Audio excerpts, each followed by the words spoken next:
जो किसान का नहीं वो हिंदुस्तान का नहीं।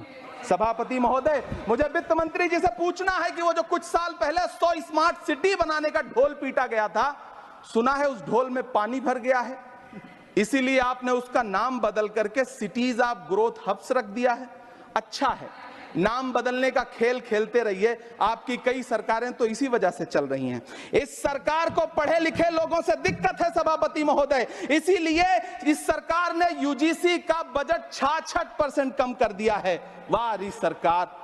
सभापति महोदय, मैं वित्त मंत्री जी के संज्ञान में लाना चाहता हूं कि किशनगंज में एएमयू सेंटर के पास 224 एकड़ जमीन है। यूपीए सरकार ने सोनिया गांधी जी की अगुवाई में 136 करोड़ रुपए एएमयू किशनगंज सेंटर के लिए सेक्शन किए थे, लेकिन आपकी सरकार ने पिछले 10 साल में उस 136 करोड़ में से सिर्फ 10 करोड़ रुपया रिलीज किया है।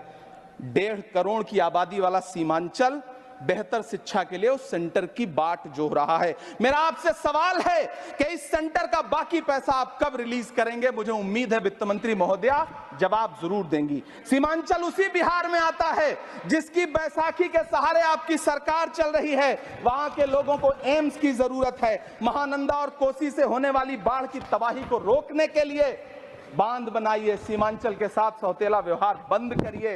इकोनॉमिक कॉरिडोर बनाने से किसी राज्य का विकास नहीं होगा, विकास होगा स्वास्थ्य और शिक्षा के बुनियादी मुद्दों के लिए बजट देने पर।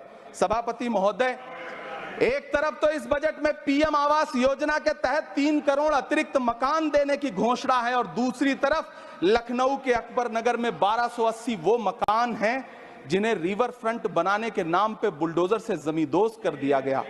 सभापति महोदय, लोग चीखते रहे, बच्चे बिलखते रहे, वसुधैव कुटुंबकम का नारा लगाने वाली सरकार इंसानों के घरौंदे उजाड़ कर जश्न मना रही है। सभापति महोदय, मेरा बहुत भावुकता के साथ देश के प्रधानमंत्री से सवाल है कि इन उजड़ते हुए मकानों और बेघर होते हुए घरों को देख करके आपको नींद कैसे आती है, आप सो कैसे पाते हैं? मेरा सवाल है इस देश के प्रधानमंत्री से, या तो लोगों के घरौंदे उजाड़ना बंद करिए या फिर करोड़ों मकान बनाने की झूठी घोषणाएं करना बंद करिए।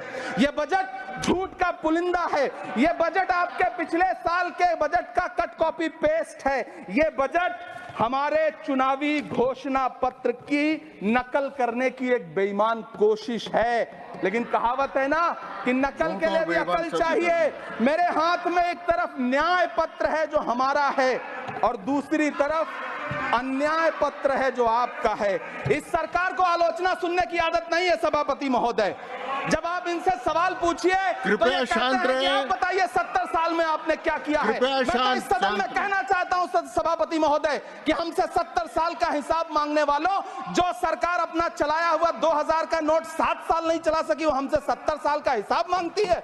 सभापति महोदय, मैं अंत में आपसे यह कहना चाहता हूं, यह बजट बैसाखी पर टिकी हुई सरकार का कुर्सी बचाओ बजट है। इस बजट में राज्यों के साथ, किसानों के साथ, नौजवानों के साथ, महिलाओं के साथ, देश के मिडिल क्लास के साथ अन्याय किया गया है और इस अन्याय का खामियाजा आपको महाराष्ट्र, हरियाणा और झारखंड के चुनाव में भुगतना पड़ेगा। सभापति महोदय, इस सरकार ने नोटबंदी लगाकर देश की आम जनता की पूंजी छीन ली। बैठे नहीं बोले, कृपया टैक्स लगा करके छोटे व्यापारियों के कारोबार छीन लिए, पेपर लीक करवा करके युवाओं की आंखों से नौकरी के सपने छीन लिए, अग्निवीर लाकर देश के जवानों की उम्मीदें छीन ली, बुलडोजर लगाकर लोगों के आशियाने छीन लिए, महंगाई लाकर देश की जनता की थाली से निवाले छीन लिए।